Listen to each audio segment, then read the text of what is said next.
জিততে না পেরে যে অসৎ আচরণ করেছিল আর্জেন্টিনার কোচ ও খেলোয়াড়রা, এবার সেই আচরণের কারণে ফেঁসে যাচ্ছে তারা। ফিফা 5 জনের বিরুদ্ধে অভিযোগ এনেছে, তার মধ্যে 4 জনই আর্জেন্টাইন। প্যারাদেস, আয়লা কিংবা মলিনারা যা করেছেন তার কঠোর শাস্তি দিতে পারে ফিফা। আরো থাকছে প্রতিবেদনে।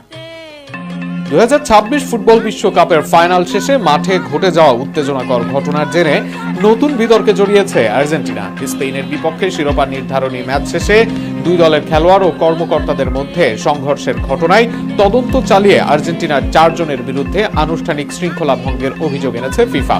অভিযোগ প্রমাণিত হলে তাদের শাস্তির মুখোমুখি হতে পারে।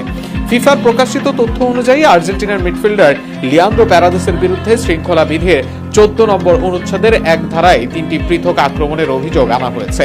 একই সঙ্গে ডিফেন্ডার নাহুয়েল মলিনার বিরুদ্ধে 2টি আক্রমণের অভিযোগ রয়েছে। এর মধ্যে একটি সরাসরি আক্রমণ এবং অন্যটি আক্রমণের চেষ্টা হিসেবে উল্লেখ করা হয়েছে। এছাড়া তার বিরুদ্ধে অসৌজন্যমূলক আচরণের অভিযোগও অন্তর্ভুক্ত করা হয়েছে।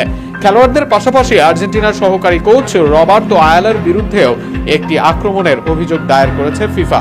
বদলি বেঞ্চে থাকা থিয়াগো আলমাদার বিরুদ্ধে আনা হয়েছে অসৌজন্যমূলক আচরণের অভিযোগ।